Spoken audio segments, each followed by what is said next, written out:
Hello, everybody. My name is Lewis Lee, and this is Plan and Traffic. And this is where we talk cars, boats, trucks, and anything you put gas in. What's up, Ray? How's it going?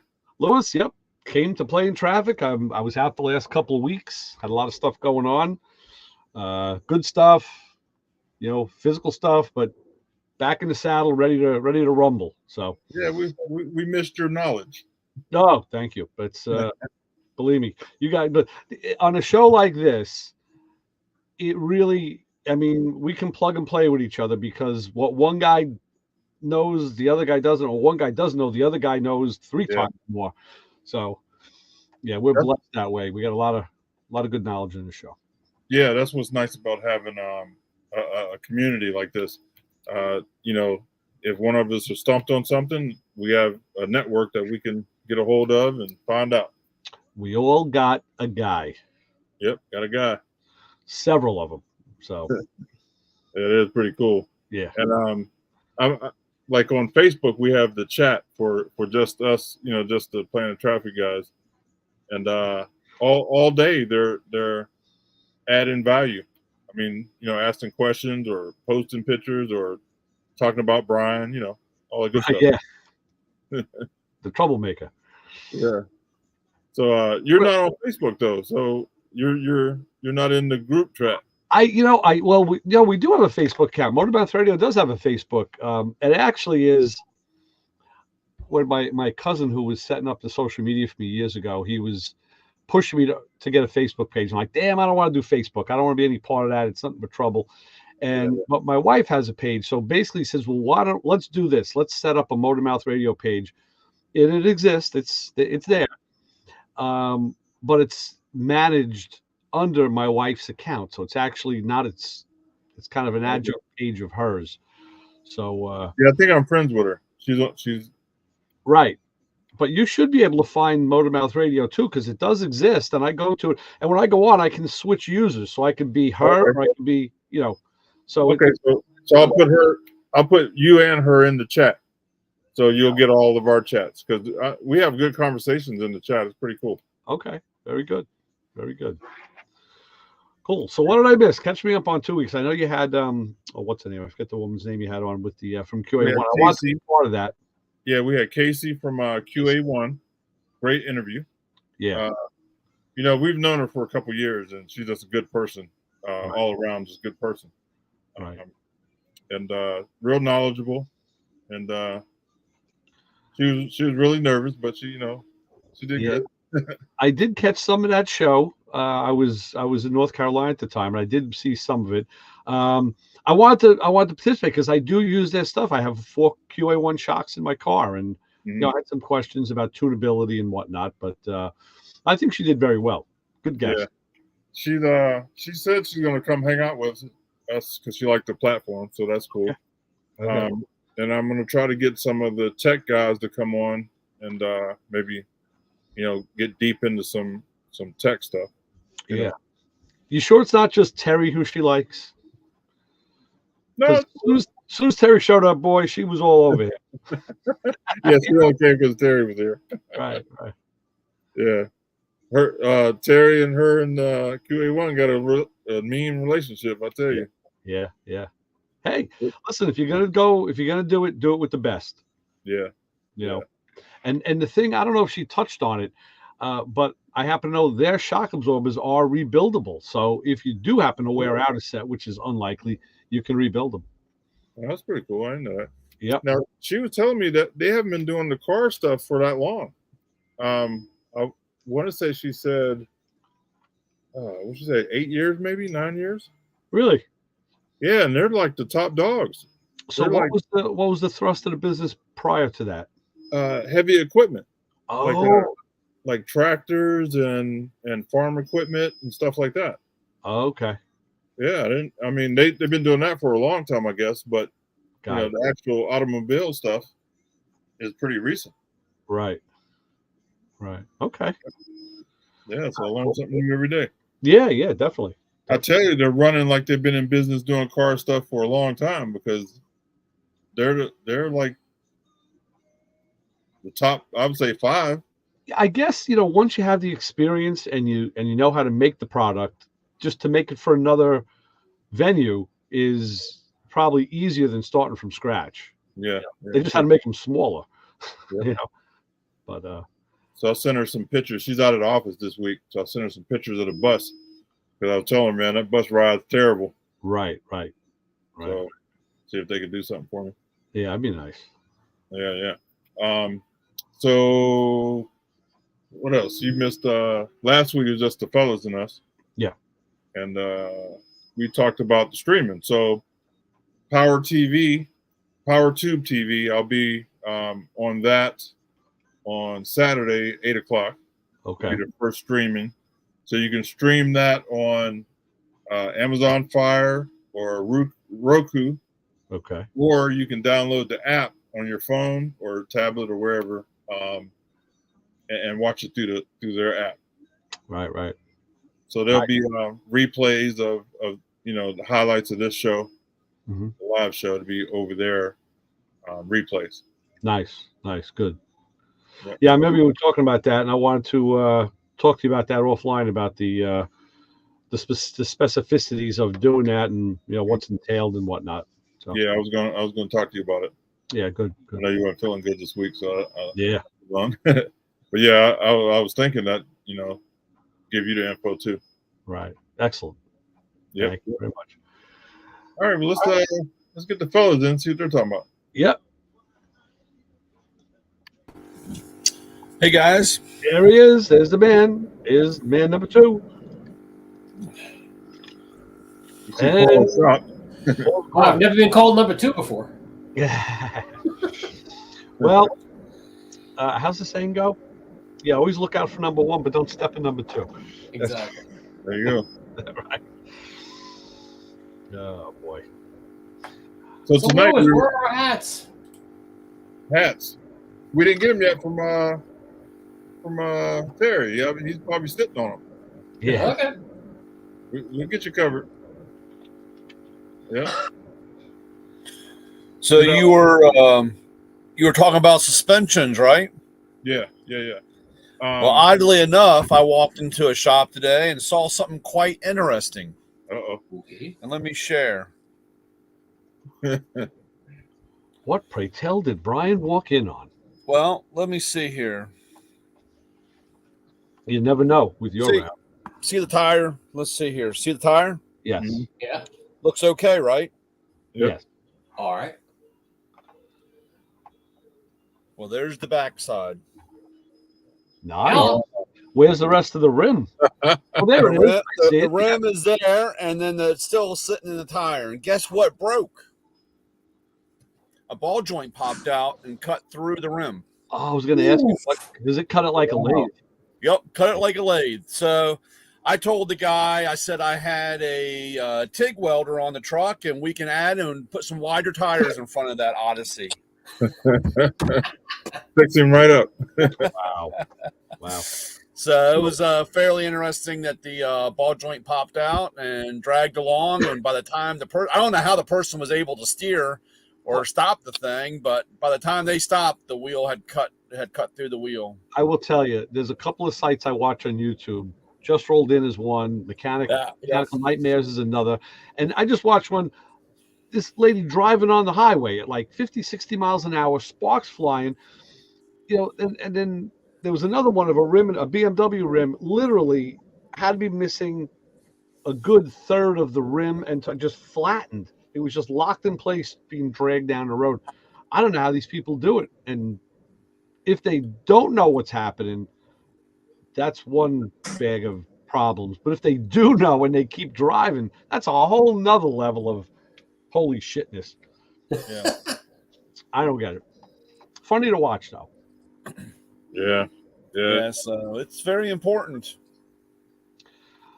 To what's very important? To always check your ball joints. Check a general check with suspension would be nice. I mean, inspections are supposed to cover that. Of course, anything can break, in any given period of a year. So, Well, see, here in Ohio, we don't have inspections at all. Yeah. Well, that's true. I mean, I understand that. I mean, Maryland, your inspection is when you bought the car, and that was it. And There's other state. Virginia has a yearly inspection, but they want their $15 or whatever it is, and They're it's not a really- yeah, and down the road. But you know, I stress even to my girls, and even I do it. For God's sake, at least walk around the car one time before you get in it, Yeah. and at least look. And you know, if you see something that's not normal, you know, what's that saying? If you see something, say something.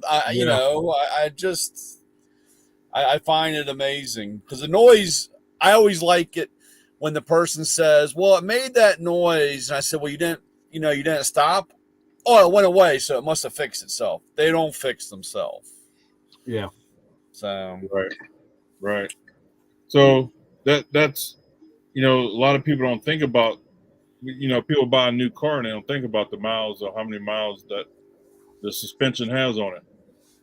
And certain things, it depends on where you're at too. Like here in Ohio, our roads are terrible. So we double the mileage on suspension parts yeah, you without beat even the crap thinking. out of it. Yeah, beat it up. Yeah. I seen a guy in a brand new Ford F-150 on the side of the freeway. Bought, or I don't know if his wheel bearing came off, but tire was leaning, and you can see where he hit the wall and slid across the rest of the freeway. And tire, whole fender was ripped off. Brand new truck. Oh yeah. Our roadways here are filled with. You look at the scrape marks in the transitions of the parkways. It's ridiculous. Yeah. Yeah. So, what would you recommend to have that stuff checked once a year? Basically. Well, At least, you know. Well, what do you think, Brian? What's your thought? Well, as a guy that worked on cars and that lived by a car, I mean, for me to eat and survive, every time a car came in for an oil change, instead of just draining the oil and walking away, at least I went around and pulled on a few things and looked. Mm-hmm. And of course, you know, it is difficult when you recommend. Everybody thinks they're out trying to screw somebody, or you're, you know, doing something out of the ordinary, but you know, you're there to check and advise. And if you have a problem with, you know, if you look at a car and there's a problem, you should at least bring it up and say, hey, look, you got this problem. But, you know, there's a lot of people out there thinking that we're all out to screw somebody. And there are people that do get screwed. Yeah. But I think that it should be checked, because as a person that has watched a guy plug a sidewall on the side of a tire and tell a lady that had 3 young kids that she has no problems and don't worry about it. People are stupid enough. That tire is no longer speed rated. No. And you're risking 3 little ones, a family, or hell, my mother, your mother, or kids driving on the other side of the road getting hit and died. Right. Yeah. You know, that's something I always do when I'm working on stuff. If there's someone around, you know, a guy at the shop, or I've even showed my daughters or my wife, I'm like, look, you know, I got the car up in the air. I'm doing a tire rotation. You know, I don't know, anything, not oil change, tire rotation. But when that wheel is off, that's the time to look at the struts, look at the boots, see if there's a leak, look at the brake hose, give it a grab, make sure there's no cracks, check the sensor, you know, the brake sensor. Just look around. You know, we always say I found more problems laying under a car, you know, doing an oil change, just looking, than when I went looking for it, because, you know, you see a nail in the tire, or you see something hanging down. You always say, look for something wet, something shiny, you know, something that shouldn't be there, and you'll find stuff. But you have to actually look. You got to really. When I was a bunch of that stuff, and especially on the weekends, I'd work in different shops, just doing the oil changes, because it paid fair money or minimum wage, plus you get a couple bucks here or there. But I always tried to use the stall that was once upon a time during the week, the inspection stall, because it has a mirror in the front and it has a mirror in the back. And I didn't try upselling air filters and power steering flushes and all the other stuff that they wanted you to try to upsell. I focused solely on the horn and the lights. Okay. And I only end up doing 2 or 3 oil changes a day, where everyone else is doing 15 or 20, because I'd find the burnt out tag lights. Yeah. And to put a 194 bulb in something sometimes pays an hour. So look for those burnt out bulbs, because that is the probable cause for you to be pulled over. And that was my selling point. I wasn't using a scare tactic of your car is going to leave you stranded. I used the scare tactic of you don't want to be pulled over. Yeah, I can't remember what that law was here. We had it was a cop killed by a drunk driver or something, and that's what went in effect here. So they passed it where it was they could pull you over for having a light out here in Maryland. So when we were younger, we made sure all our lights worked, because that was a sure pullover no matter what. Yeah. Right down to the tag light, the one that nobody ever really sees. Yeah. I can't remember what that actual bill of act was, or They thing. used to get me in my truck and trailer, because the trailer's light, the license plate light would go out. They'd get me all the time. Oh, I pulled you over, your license plate light's out. Mm-hmm. You go out there and wiggle the wire, and it comes back on. Yeah, while we're here, we're going to do an inspection. Right. Well, that's why I always told my kids when they started driving. I said, I service your car and I look at it, so I'm on top of it. But a light can go out at any time. I said, if you get stopped because you have a tail light or a brake light out, even the third brake light, I said, 9 out of 10 times you're going to get off with a warning. It's an equipment thing, no biggie.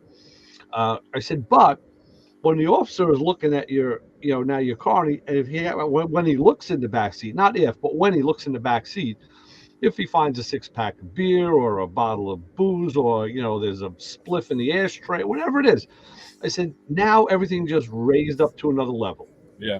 And now you're not selling your ticket. So time to be careful. Door is wide open. Yeah. Especially if it's visible. Yeah. I mean, actually, I have to ask, unless they have probable cause, I have to ask to search the car. But if they see something visibly, another story. It's in the open. Yeah. Okay, so here's another question. What have you seen in the suspension that you've never seen before, or just something very odd happened to something? You know what I mean? My God, I've talked about this now for the past year. I know Brian's probably sick of hearing about it. The Mustang that a guy bought on eBay and brought to us, that was doctored for sale, meaning the exhaust and the gas tank and everything low was painted silver. It wasn't replaced. It wasn't new. It was painted silver. The ends of the tie rod ends and ball joints that were masked off and painted silver, but the boots were literally split wide open. Wow. The brake hoses, where the end where the fitting is that goes into the wheel cylinder, it was masked off and painted silver, but the brake hoses were literally fractured. Oh, God. I mean, bad garbage components that they doctored. Then it would have been to just replace the hose.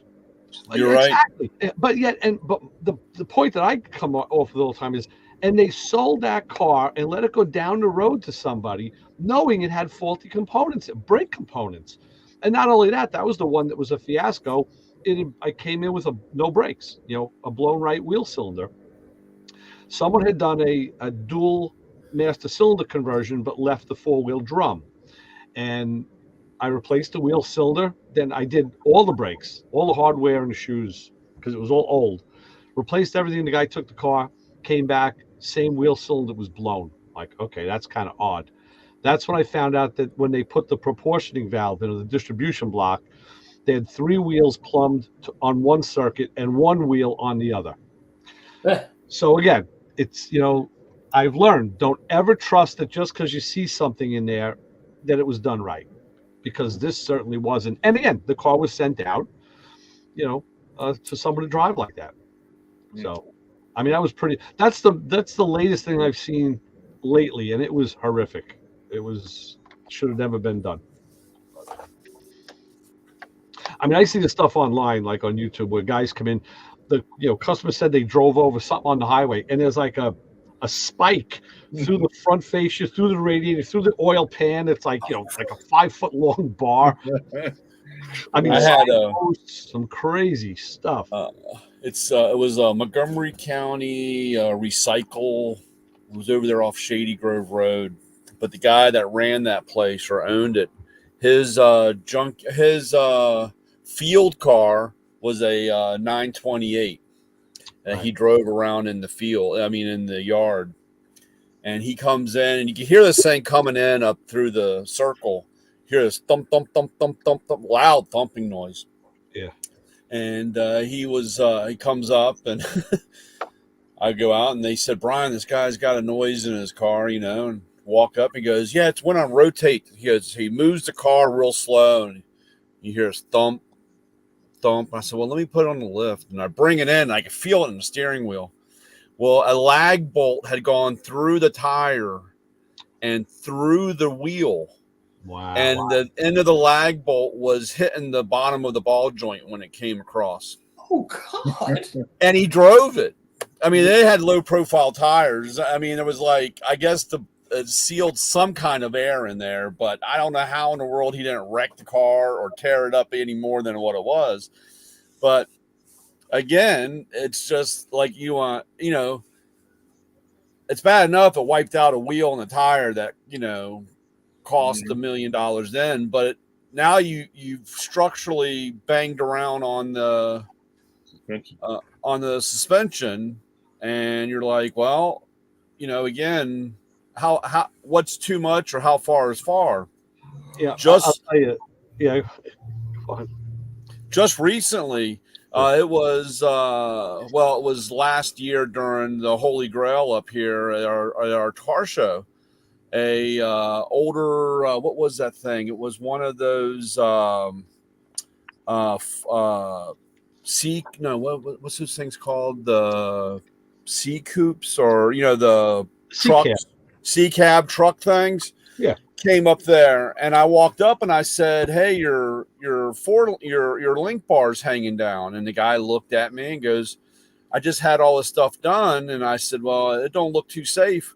Well, they use stainless steel fittings. Bolts. Oh, yeah. Right. No good. And he said, and I looked over at the other one, and I said, "Is that stainless steel?" And he goes, "Yeah." I said, "Well, that's the wrong tensile strength. Yeah. You can't use that on a suspension." Nope. But it looks shiny. It looks great. And I want all components.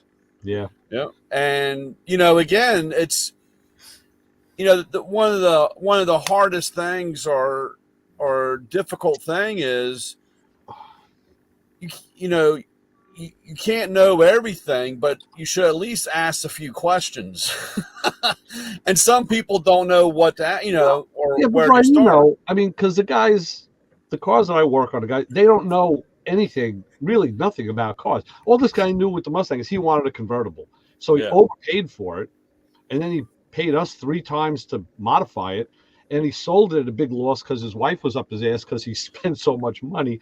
Mm-hmm. And that's the guy that bought the Jeep that was almost a carbon copy. But anyway, they really don't know anything about anything.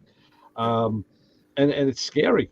It was 39 years ago this week that my brother and I drove a 55 Nomad back from Colorado. Right. And somewhere, I think it was in Indiana, we heard a boom. We picked something up on the highway. What the hell was that? So we got off and checked. It was a piece of rebar about 3 feet long. And the rear wheel kicked it up and sent it right through the rear wheel well. Luckily, the gas tank is in front or over the rear end of that car, so it was nowhere near the gas tank. But yeah, where they're sitting there side over trying to pry this hunk of rebar out. And that was the tire shop I go to. Guy's been in business a long time, and he has one of those big pretzel bucket on his counter, and what's in there is all the stuff that's notable that comes out of people's tires. I mean, there was a 3-pronged hand rake for a garden that's in there, a wrench, like a 16 inch wrench was in there, spikes, bolts, and all this stuff was taken out of tires that came in for service. So yeah, it's Everything you just described on the inside of a tire, I've seen or experienced as well over my years. And then, Yeah. Brian, you brought up car shows. Kensington car shows next weekend. Yep. So I don't know if you'll make it down to Kensington or not. Yep. No, I'll probably swing through. I mean, last weekend was what was that? Mike and Mel's over at 216. Oh, yes. Mike and Mel's is always a good turnout. That was a hell of a turnout, man. It's he brings 500 plus cars. Incredible. I got a pickle there one year. My Model 8 got a Mike and Mel's pickle. Yeah. But I should be making an appearance at the Kensington Car Show, so I hope to see you. Oh yeah. I'll probably roll through. I usually go through kind of early. Like I said, I'm usually on a run. I wanted to go to Carlisle last weekend, but I didn't get a chance. So. No, I'll go early because I'm coming to Maryland to work, not to go attend car shows. Just screw off. Well, I have isn't it a little far to go for work, Paul? You go where the money is, and you know Okay. when you're famous like me, you get called in from all over the country. You just go All where right. people want you. Good. Lewis, if you call me, you know I'll come up there. Done it before. What happened to Lewis? Did he fall? I guess he's not interested. I don't know. He was Wow. like, hell no, I don't put that guy back. How long are you gonna? How long is the stint, Paul? Is it a short term, long term, or not to be determined? You can't get an answer on this show. Holy crap! Well, I'm gonna try and snag that Matco toolbox, Brian. I don't know why. Yeah. You said the handles are hard to find. Did you mean the drawer handles or the side handles? The drawer handles, Oh, because yeah. So I want to make sure. the handles. Well, you can't get them anymore. But I'm trying to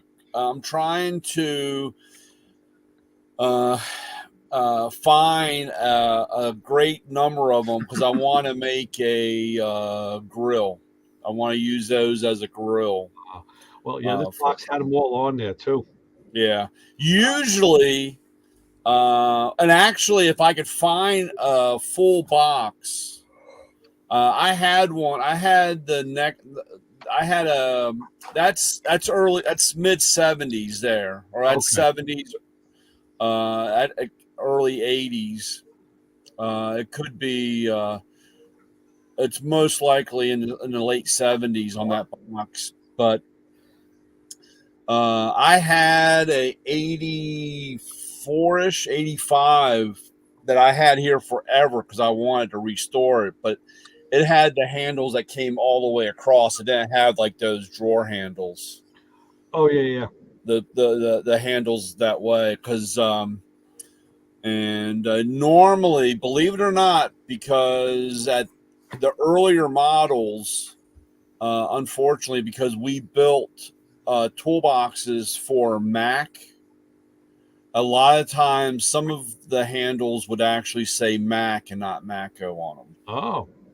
So because it was the same type of handle, and I think there was probably, because we weren't a distributor yet, we were a toolbox company. That's why there's more of the Mac than the actual Matco ones. I had asked the guy. This is in a shop that's now closed up, and he said, "I said, what's with the toolbox? How much you want for that?" Because he's selling everything off. And he said, it was one of the guys that worked for him that kind of left not on great terms, but he says, I kept calling the guy to tell him, come take your tools out of here. And the guy just never came back. So he might sell it. He says, it's filled. The guy was a body man. He goes, it's filled with tools, but it's locked. So, he couldn't get into it. There's only 16 keys for that toolbox, I think, and I've got 12 of the 16 keys. Is there a number on the lock that would? Yeah. Good. Yeah, there's a number. It's unfortunately, there is no way of ordering just that key number. That's the problem. You can't order the key number. But any locksmith, actually, those locks are pretty easy to get into. It's not anything really sophisticated. Yeah. But if I could ever find one of those boxes, very similar to like what you have, you know, the bottom and the top, or the bottom and the mid and top. If I could find that early style with that, I would want to restore one. That's just the top. That's sitting on a Yeah. table. Well, you know, What are you I don't know, willing what to do you guys give think? for bottom, middle, and top? And side cabinet. What are you willing to give for bottom, middle, and top, and the 2 side cabinets? I don't. I want cheap. I'm not. I don't have money like you guys. You gotta see it. Yeah, you really gotta see it. I was I'm looking to find one getting ready to roll out and get dumped in a dumpster. Or Yeah, some guy same. thinks that it's going to be worth more scrap metal value. So now, Brian, seeing that he said this thing is filled with tools, they could be all Harbor Freight, could be Hobo Freight junk. I don't know. Well, no, those things are probably 20 years old. I mean, if that's been that long, that's an old box. That's a lot of old stuff sitting there. He was in business. The guy was a body, but he was a body man. So there's probably all body tools in there and some, you know, smattering of hand tools. So, what, you know, I want to make him an offer for the thing. See, what do you think is? Where would you start? $50? I don't think he'll take $50. Well, But you can start there. Huh? You can start there. Yeah.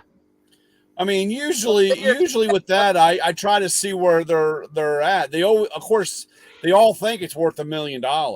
Well, yeah, this guy is reasonable. He knows, and the guy who I'm dealing with, he's been a fabricator. He's actually George Barris's East Coast rep. That's who the guy is, and he's been fabricating and building cars, movie cars, star cars, his whole career.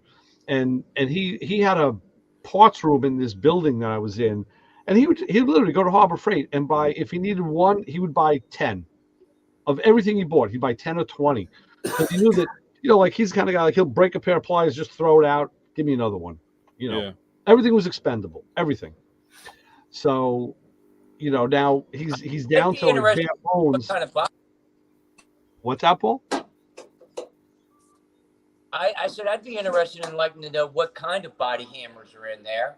What kind of specialty, unique stuff is tossed off to the side that they were using for dollies or bucks or whatever. Right. But the way I've been seeing it is vintage body speaker sell between $20 and $90 a piece. Yeah. Yeah, I know there's a couple of brand names because I know, you know, I don't do body work, but I hang with the guys who do, and I know they go gaga when they see certain brands of hammers and whatever.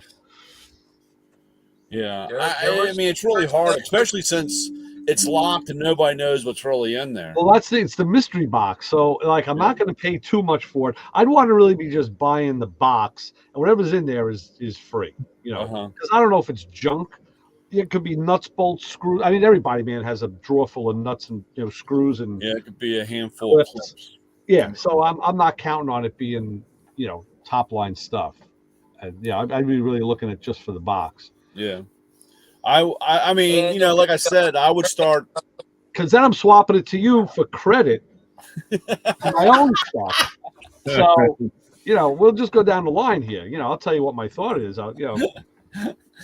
I mean, for me, like I said, that for the box, and like I said, it had all the handles, and as long as none of the handles are broken, for me, that's from $200 to $500. Okay, that's where I'm at. I was thinking 5 is a high, and then any as lower the better, right? And if I could do 200 and a bottle of Mad Dog 2020, we're in business. You talking about fire? Mad Dog dangerous. You can clean your rims with that stuff. Yeah. So you know, you get an old school guy in there, and they'll go for some. If you can find some vintage Mad Dog. All right. Woo. That's back in the day. All right, there. fellas, I'm calling. All right, Paul. When you're traveling, Paul. So, I'll do next. You invite me on next week. I'll do it from up there in the garage at the Jack shop. All right. Have a safe trip. Thank you very much. All right, Paul. And I'll take Okay. Take care, Paul. there. Take care. All right. Easy. All right. All right. So next question. We don't rarely talk about the back end of a car and the suspension on the back of a car. What is something to look for on a newer cars that don't have too much in the back? Something sagging, a sagging rear end. We don't like that. We like them firm. Yeah. We're not talking about your girlfriends, Brian. We only want sagging rear ends. We don't like sagging rear ends. Well, with a new car, you're going to be all right. As they start getting a little age on them, it's rust. Rust and rot is the big thing. Yeah. Mm-hmm. I mean, I've replaced a fairly good amount of stabilizer links, the new style ones that are sealed, and they look good. They don't look like they're falling apart, but they're bad. That's pretty common. And a lot of the torque arms on the bottom, like my daughter's RAV4, I had to do them on both sides. It's just a flat bar with a bushing on each end. But when they go out, you can't align the rear end. And it does take a four-wheel alignment. So those strut rods. I mean, even like I said, when it was just actually before we came on here, Brianna was going over to her boyfriend's, and I said, I want to check your car this weekend, and she's like, oh, well, I'm going up to, she's dog sitting my sister-in-law, so she won't be home, and like I said, right before she left, before coming on here, I walked out and just walked around the car, take a look. Like I said, you're looking for anything wet, shiny, rub marks. But like I said, just even running your hand across the top of the tire, because you can feel, you'll feel a feathering or a roughness or even a cupping type thing.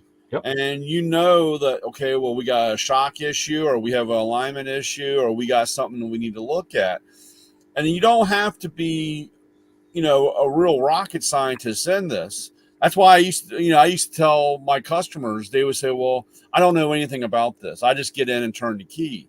Right. And I would just say, well, if you see something wet, if you see something shiny, or if you smell something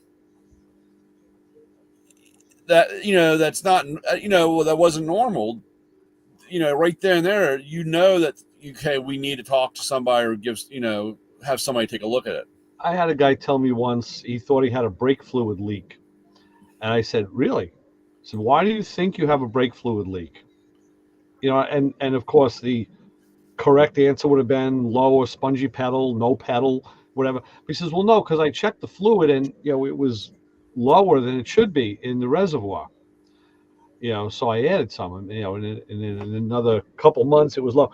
Well, no, it was just his brakes were wearing. So the brake fluid was, I know it was that. I said, do you see it on the floor? And I said, you realize brake fluid is like blood.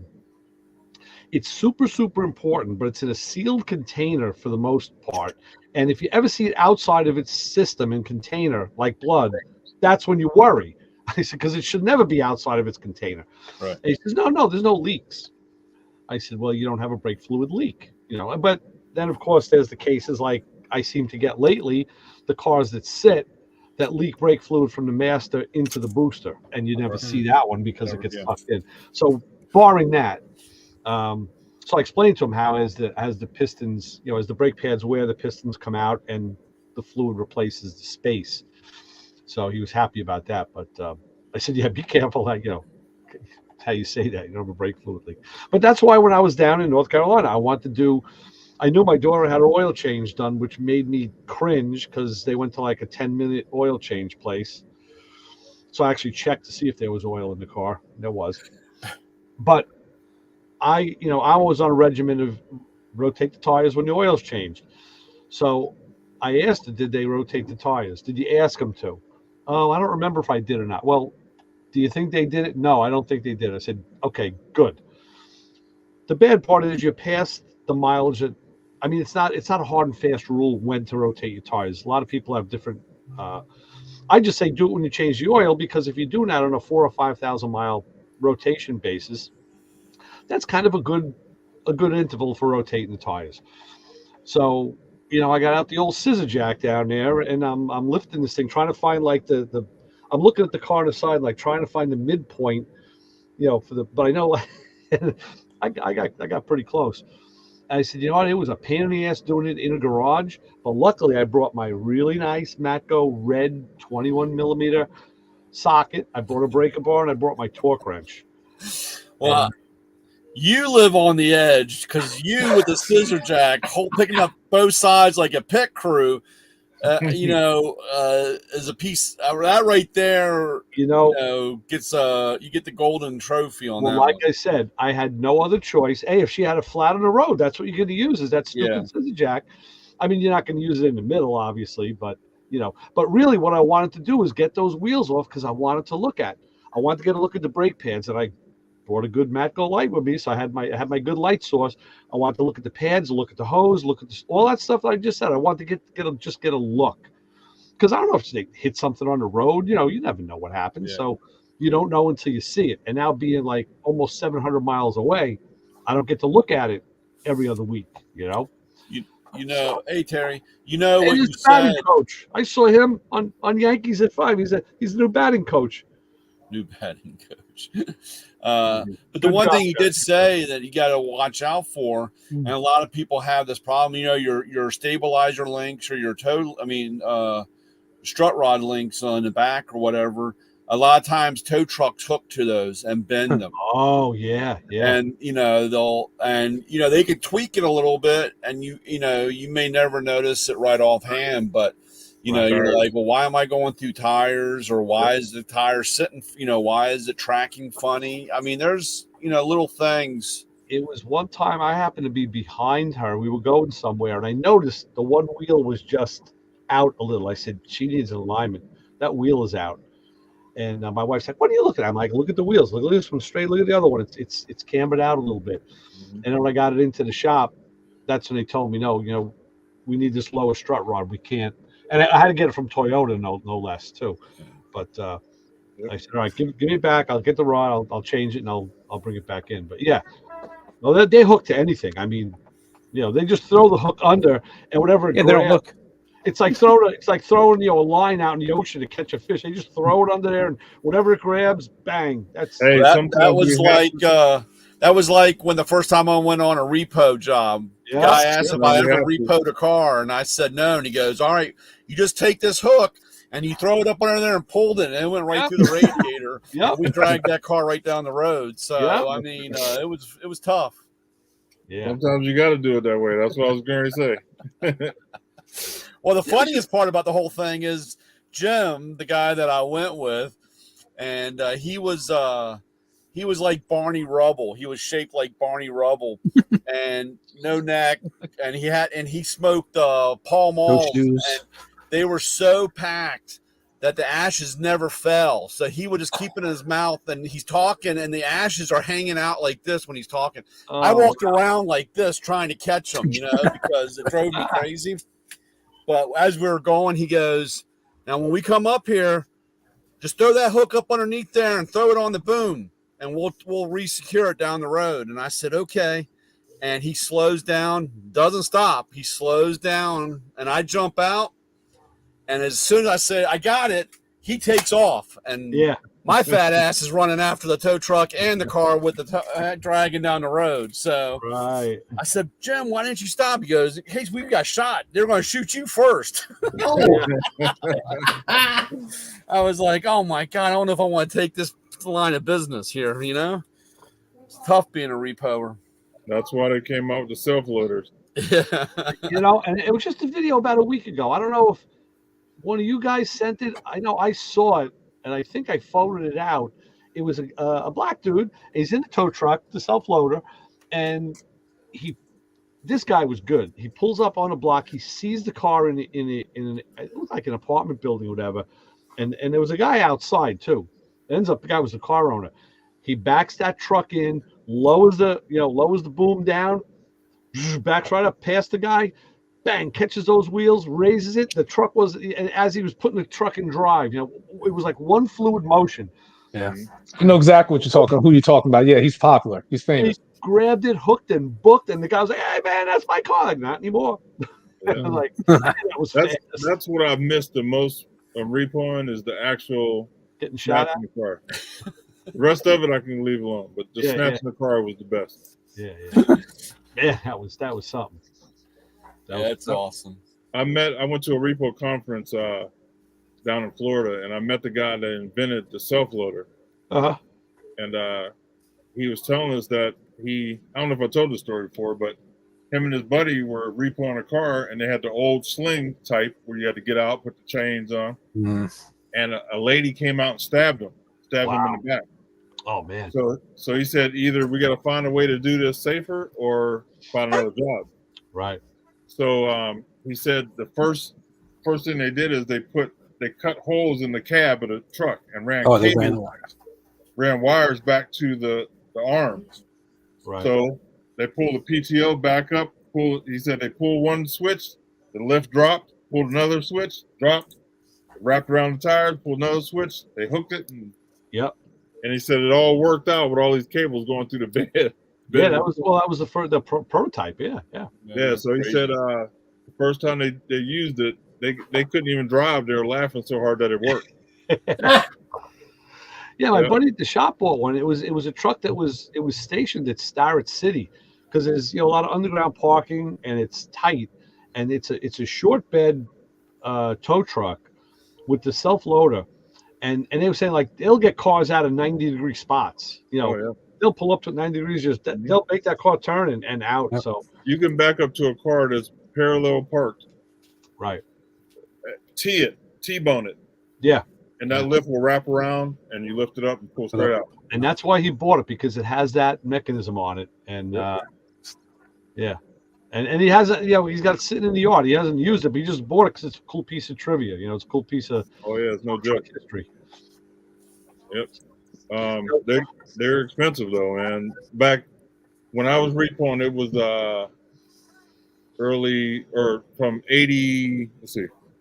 87 to 2006. I repoed in the trucks, man. Those self loaders, they're back then they were $70,000. Easy. Wow. Oof. I'll tell you a funny story. Before I went down south, that Saturday before, we had to go to Jersey to pick up this other Mustang project that I'll be working on now, the 66. And I go with my buddy who owns the shop, and I get in the truck. I'm like, hey, you hit the flatbed. I'm like, this truck had a back seat, didn't it? He goes, no, man, that's the other one. He goes, we just bought this one. But of course they did the same graphics on it, also you can't tell from the outside. And his son wanted to buy a gas truck because all the other ones are diesel, but he wanted a gas truck, so he bought this one. It ends up it needed PTO work, it needed all sorts of hydraulic work, $1,500 for this, $1,000 for that. They had it all done. So we pick up the car, chain it down, strap it, everything's cool. As we're getting on 80, he heard the chains rattling a little bit. He goes, you know what? I gotta stop. I gotta just check those chains before we hit 80. And so we're just onto the entrance ramp. It's a very, very slight downhill. He goes, looks, he secures it, gets back in the truck, and can't get it out of park into drive. He's like, oh shit, I can't believe it. PTO cable broke. Well, no, they already had they had a history. The truck, they've only had it a little while, but the tow truck driver parked it on the driveway apron, and then they couldn't get it out of park. If that truck is loaded to the front, you got to set the parking brake. So Mike, when the tow truck driver did that, he's in there playing with. He actually moved the handle so hard he broke it. He goes, I already broke the first one. He goes, we can't do that again. I'm like, so what are we gonna do? How are we gonna push the thing backward? With a car on it. So he says, what I'm gonna do? I'm gonna lower the tongue in the back. I'll make the truck lift itself. We'll get the wheels off the ground to maybe change the distribution. He goes, you work the shifter. Well, it wasn't working. We couldn't get it high enough. So now, and cars are passing us, guys. We're on an entrance ramp to 80, high 80, right? So we're taking stuff off the side of the road, pieces. Me again, like with the jack, I'm finding pieces of wood, pieces of stone. I found a big hook that was off the sheet, and I found a nice big hunk of slate. Put that under. We finally built enough, lifted it off the ground, and put the damn thing in. Now I'm sitting in the cab and I got it in neutral, and we had to do the old 50 way to get the driver's seat. Who's I was watching some videos. I don't know what they're watching. That ain't me. What's up, gentlemen? Oh, that was you, Terry. What are you watching? What? Some murder or something? No, Oh, they're making TikTok? fun. Oh, Yeah. Oh, yeah, the voiceover of Cindy. Yeah. Yeah. Well, anyway, we got the car home, unloaded it, everything was fine. Terry, good video with your son. I like it. That's excellent. knocked it out of the park. Very He's good. surprised. It's surprised that I was talking to Luce about that, and he was just like, I was doing some video for the truck, just doing some content, and he goes, "Daddy, yo, I want to be on one of your videos." I was like, well, "Do something." He goes, "Okay, give me a second." Got the bat. He said, "Get the cameras rolling." Yeah. Threw the ball up, crushed it. I was like, "Boom." Okay. Nice. But then I had to go get it though, because it was the next block over. Oh, wow. It was the next block over. It was a wiffle ball. I was like, I think I ever hit a wiffle ball that far. Wow, that's flying, man. That's good. Yeah. Hey, he says he even plays baseball now, so I'm just like, okay, so whatever, whatever Excellent. he wants to do. Very good. So, I was like, oh, this is a lucky shot. Ah, Did it again. can you do it again? He did it. He did it 4 times. Tell me when you want me to stop, Dad. You need to put a string on that thing. Basically, Yeah, really. we're gonna get a net. Yeah. Exactly. Enclose the enclose backyard properly. and the net, and you can have like a batting cage. A golf course, like a driving range. Yeah.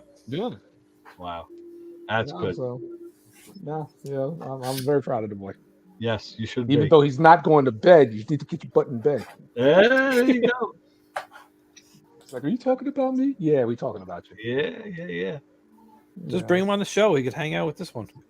Yep. Yeah, he's not. He's got to carry his butt to bed because he's hard to get up in the morning. He's like he gets that from his dad too. Yeah. Yeah. There you go. You don't have a problem getting up in the morning, do you? Yeah, sure. So, Suspension. Go ahead, can you Joe. guys hear me okay? Yeah. Go ahead. Yeah. Okay. All right. Well, I just wanted to make sure because I got a new headset. Yeah. Yeah, that's good. Thank you. Makes my hair look better, I think. Fuller. Yeah, Fuller. Yeah. I do have a question though. Okay. This is about body panels. So you have AMD that sells the bedsides, complete bedsides for the Chevy square bodies. Mhm. And then you have Early Classic Industries that sells the exact same looking bolt-on bedsides. I'm just curious, is AMD having these stamped by someone else and Early Classic is doing the same and they're just selling them that way, or? Probably. Well, you got to wonder how many people would invest in the die. Yeah. I would say they're probably getting from the same place. I think AMD does dye their own. They do make their own panels. Yeah, I know that on a lot of their stuff they do. I was just curious if anybody knew anything about the bed panels, because you can call AMD and ask them, did you have this stamped with your own stuff or did you get it somewhere else? And they just dodge around the question. So I'm like, that don't sound good. Well, the key part is, do they fit and do they work? Well, see, Stacy David, he did 2 C10 trucks, both 67. One of them's the Copperhead. He bought the entire bed kit from Early Classic Industries for both trucks. And when they were bolted together, he did have to take a file and file out some of the bolt holes, to get it lined up good. But other than that, they look beautiful on the trucks. So the other reason I wanted to ask is, see, Early Classic Industries has the same looking bedside for $450 plus truck freight. That's per side. And then AMD has the same identical looking truck bedside for $650 plus truck freight. So Yeah, but no, wait a minute. Why would they look different if they were bedside for the truck? no, they don't look different. They No, look. why would go they ahead. look different? You know what I mean? Right. I understand what you're saying. They just, Should. in the pictures, they just look Well, like you know, they could pass that all as the same company stamping them. that all depends what stock picture they grab to throw on there. It could be, just Yeah. a generic. Yep. I've had that happen too, where you get some panels from one company and some panels from the other, and you just the stamps aren't as crisp. Some of the lines are just not quite in the right spot, but Yeah. And unfortunately, they could use a generic picture, so Right. you're not even getting what you're getting. Yep. So I mean, Right. that's another problem. But again, and then you have, unfortunately, I run into this problem a lot. Okay, and I'm not going to try to beat this up too much, but there is one manufacturer that will make a tool for multiple places. Right. Okay. And there's Yeah. not that many manufacturers in the first place, but Right. there's a manufacturer and they make a tool and they stamp it with Matco and they sell it to us. They stamp it with Snap-on and sell it to Snap-on. They stamp it, sell it to Cornwell, and they sell it to Cornwell. Mac, on, Craftsman, the whole 9 yards down the road. But somebody in a white truck with little red letters will sell it for $1,000, where we will sell it for $700, and the guy thinks that one is better because it's more money. Yeah. Well, okay. Yeah, there's a couple reasons for that, and obviously, I think we know what it is. There's perceptions, but see, if the tool companies set it up front, if it was known, like a lot of people don't know that, so Right. if people did know that it was somebody else's tool just rebranded, then I think they would shop a lot. They would shop by price a lot more. No, you're absolutely true. It's once again, we've talked about this a dozen times, Ray. It's a great marketing department, and everybody thinks that everything that Snap-on makes, that they make it, and it's all USA, and it's not. Exactly. And I blame the tool companies themselves, because everybody is kind of keeping their own secrets close to the vest. But just like he was saying when he called and asked about the body panels, they're dodging the question instead of just saying, "Hey, look, this is made from so and so," because they might know that you're, especially in today's world, we have this problem like Mastercool. A good example is the hydraulic brake line kit. Right. The big kit that makes hydraulic brake lines. It's X amount of money from us, but if you buy it directly from them in the Mastercool name, you're saving a couple $100. Right. And like I said, unfortunately, in today's world, all you gotta do is Google it or shop it, and they're going to have that problem. That's why they're not going to give you that information or go wherever Jody went. But unfortunately, that's. Sometimes some people will buy just because it's more money because they think it's better. Yeah, absolutely. And here's another thing too. You got to go with the companies might have the same product, but customer service is better in one company and not the other. And just like Brian said, forever, which is a very big factor. If you have a tool guy who you see every week, it pays for you to throw in with that guy because you're a regular customer. You're going to see him. You have a relationship. A store is another thing. Now, there's a guy on YouTube who did a comparison. He did two of them recently, and he compared Snap-on, Icon, Matco, and Gear Wrench. But his real thrust was the Icon stuff, because Icon now has copied pliers that are like, and Knipex copied them dead nuts, perfect, and he's trying to do a good test. Now, he didn't do destructive testing or anything, but by looking at these things, you can see how they look dead nuts. I mean.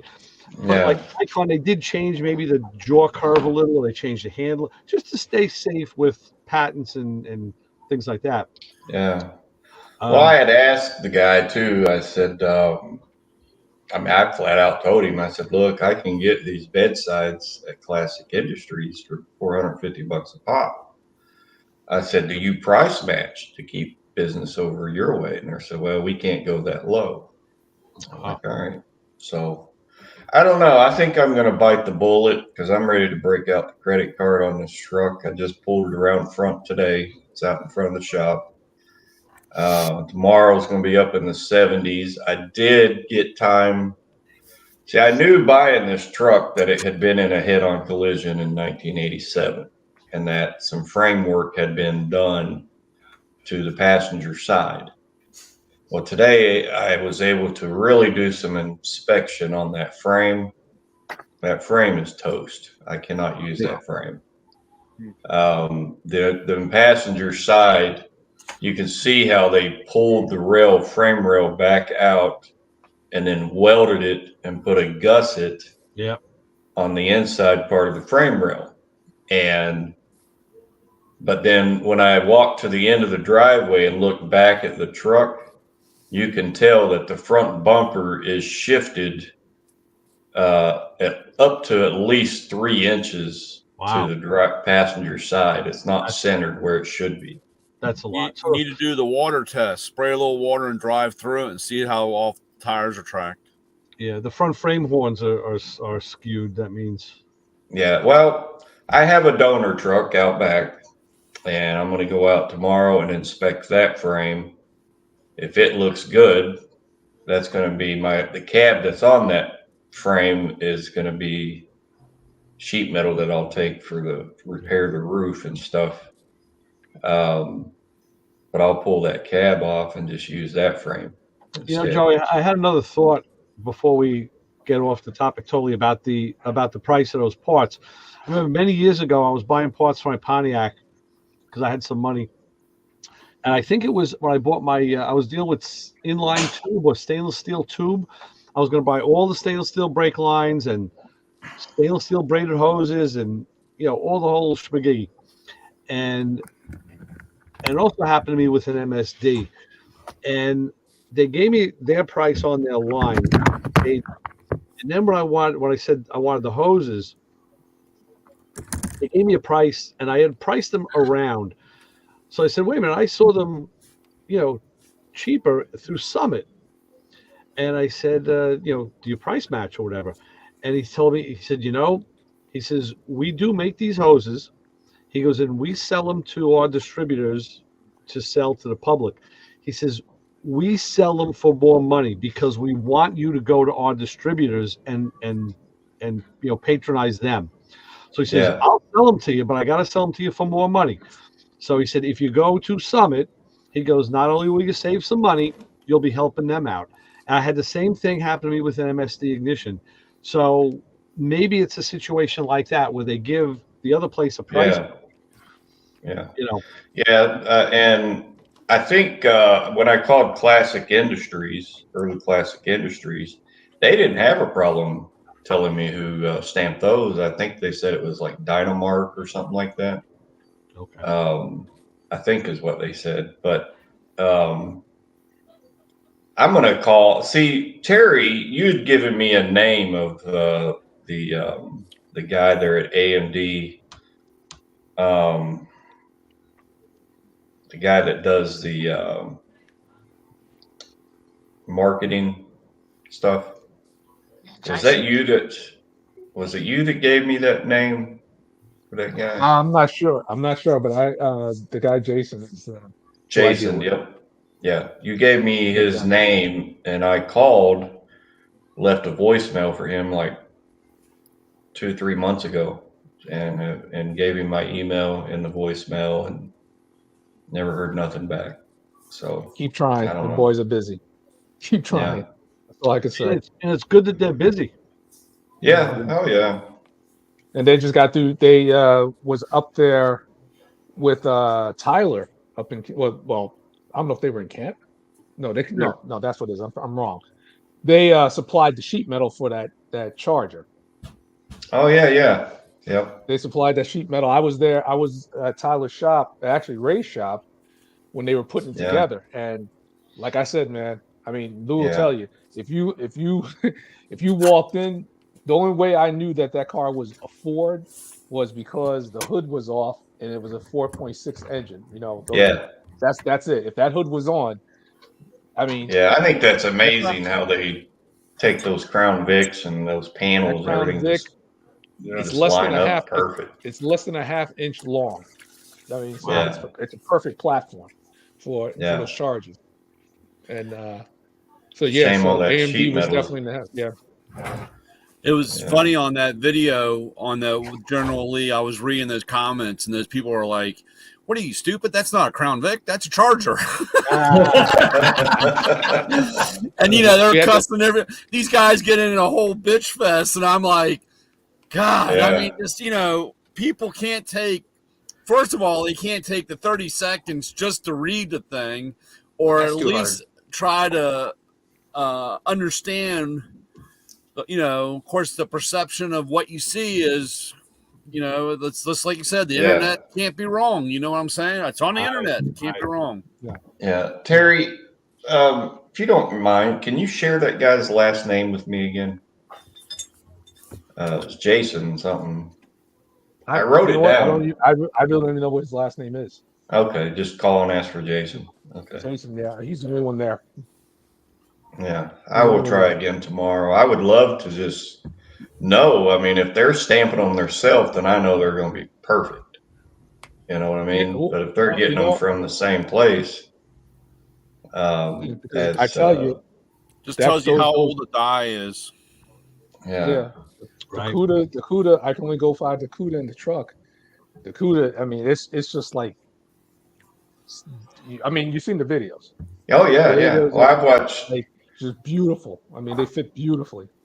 Yeah, I've watched my buddy at Rust Bucket Restos resheet metal a 68 Charger, and these panels were going on just like they came off the assembly line at Chrysler.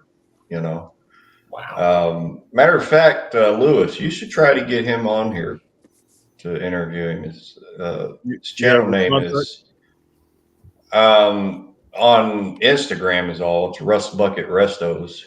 Okay. He's originally from Chardon, and his job transferred him out to Ogden, Utah.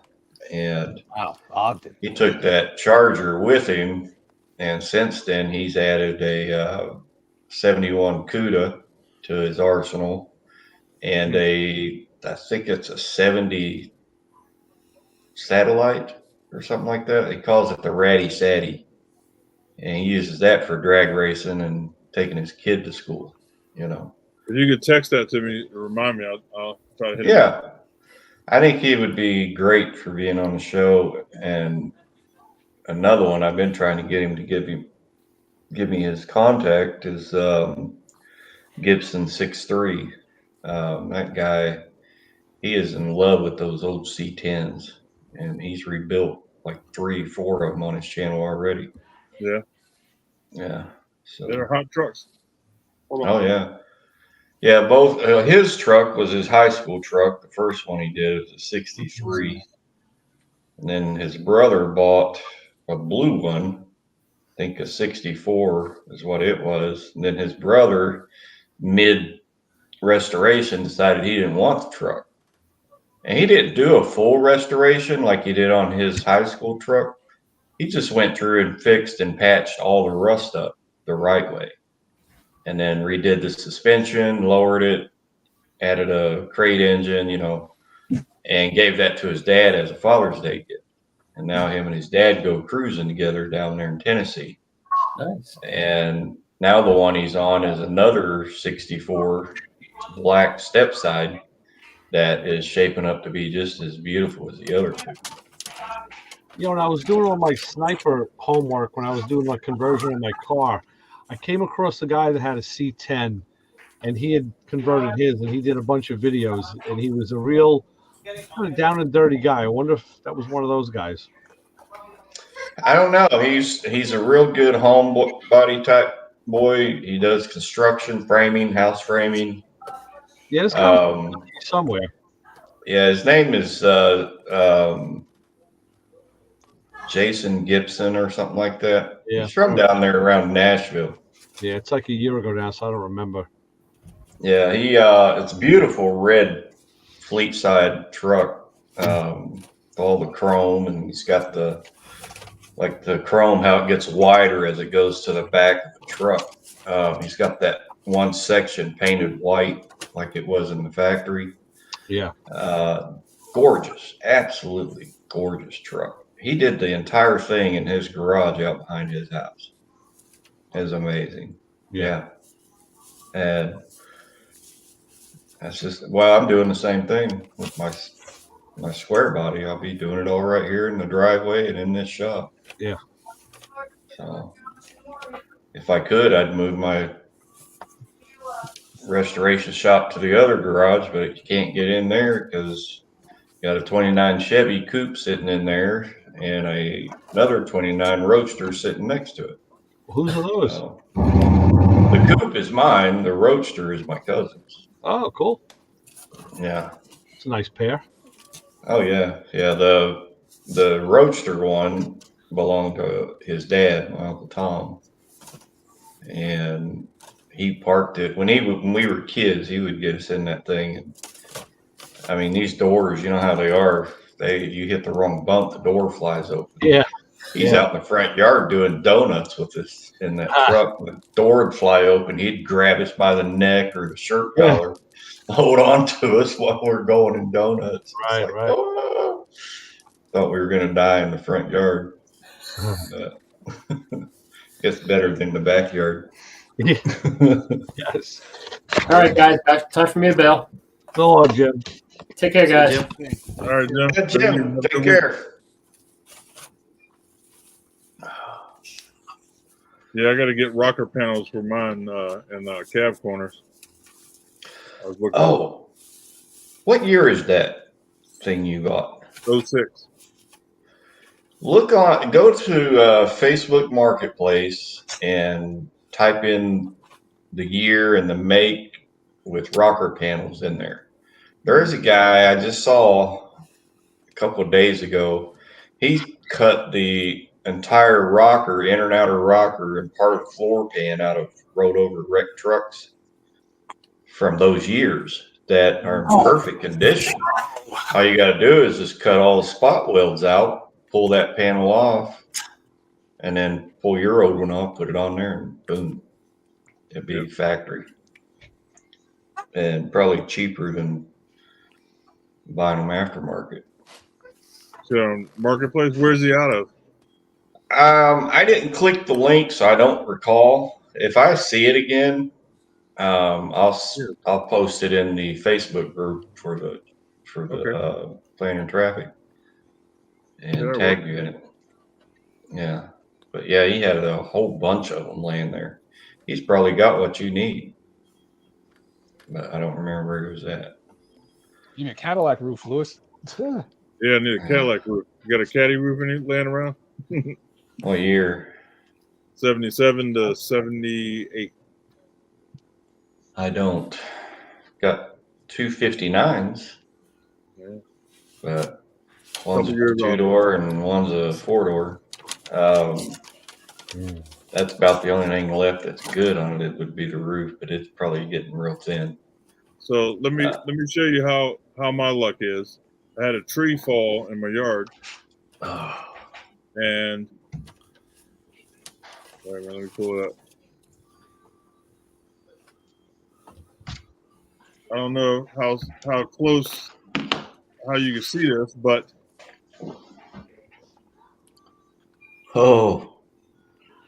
Yeah, that would cringe. I would cringe Yeah. if I walked out and saw that on You my. don't want to breathe on it. Listen, it just missed the caddy, but one of the branches grabbed the tarp. See the tarp sticking up on the hood? Yeah. So my luck, it couldn't fall on the caddy, so I can get an insurance policy going. But Yeah. So why do you need a roof for? when I bought it, when I bought it, it looked like a tree fell on it. It has a couple dents, a couple dents. Well, there's your picture. I know we're live. Let's go off for a minute, and I'll show you how we Photoshop that in there. See, that damage was done when that happened. But unfortunately, like most insurance companies, that's an act of God, and that's not covered. So good luck. So yeah, and two, you can just cut the roof off, ship it to Arco. He can fix all that sheet metal and send it back to you, and just weld it back on. That might be a plan. I sure can't. Or Mr. Sheet Metal Terry here could probably knock it out. I got skills. He took a dead car and brought it back to life. It's looking good. Yeah, he's not messing around with it. He's putting in. Is that an AAR one or just CUDA? 71 CUDA? No, it was a 73 start out life as 73. I got you. So I figured, being that most of those panels got to be replaced, might as well replace them with the proper panel of a 70. I was gonna say you went 70 because see, I like how Stacy David did that. He took that 81 Z28, changed that rear panel for the tail lights to work for the 70 Camaro tail lights, and then he did the front with the hood and the radiator core support and nose piece, all that, and then the window on the 81, how it wraps around. He sealed it up. Well, yeah, he cut that out, and he got the window trim or framing from, I think, maybe AMD or Early Classic Industries, and put that in, and then filled those empty spaces where the window used to wrap around. Mm-hmm. You'd never know. That's what I'm saying. They're not that far off. So I figured maneuver. Yeah, the chassis John. Yeah. His pitch on that was. Go ahead. No, I was going to say I figured it's either going to be a 70, 71. I had a 71 in college, and I do remember wishing it was a 70. 70 is my year. I like the 70 between the two. I mean, don't get me wrong, 71's a nice car too. Oh yeah. But I think the AER CUDA, if I put it this way, the year's 1970. Let's say the year is 1973, and I'm in the market for a CUDA. I got a Hemi CUDA sitting there of 71, or either an AER CUDA 70. I'm jumping to the AER CUDA. I would. Oh yeah. Well, I like the round tail lights on the 70. They just look killer on that thing. Yeah. So I'm I just think the 70 is a better looking car. Yeah. It's kind of like the 69 Mustang and the 70 Mustang. I mean, I go back and forth, but 3 days out of the week I would pick a 70, where 4 I would pick the 69. Yeah. Myself, I would go 70 because that's the year I was born. So but yeah, I like how Stacy did that with that 81 Z28 and made it look like a 70. It's cheaper. You probably can you can still get those 80 Z28s for something reasonable. Yeah. It don't even have to be a Z28 if you're gonna go that far. Just get a regular 80 Camaro, but this one like that, Yeah, this one just happened to be a Z28 that they rolled in, and he did all that sheet metal work. And he basically, the pitch he threw on it is, hey, you've always wanted a 70 Camaro, but you couldn't afford one. Well, let's do this. And then he went into it, and I was like, wow, that guy's brilliant. I love him. He's a good guy. Yeah. Funny guy too. He is. Yeah, we had a good time at SEMA. Him and Lewis. Yeah, I can't wait to meet him in person. I hope we make that trip down there this summer to his shop. That would be so cool. Oh yeah, that'd be really cool. Yeah. And Justin there, he can carry our bags for us. He can be the bag boy. Yeah, but you got to carry his tool bags. His tool bags, exactly. Oh, wait a minute. Is that a two-handed job or a one-handed job? Yeah, if you Depends do on who it you're one, asking. Yeah, if you You're can gonna do balance one on your head. Yeah. Sure. That would Well, be gentlemen, fun. I'm gonna head on off. I gotta put this little boy to bed. He's got school tomorrow. All right, Terry. I see him. See you, He's Terry. peeking. Terry. Good luck tomorrow. Take care, gentlemen. man. You, Love Terry. you, brother. Back at you. Back at you. Yeah, I'm gonna head off too.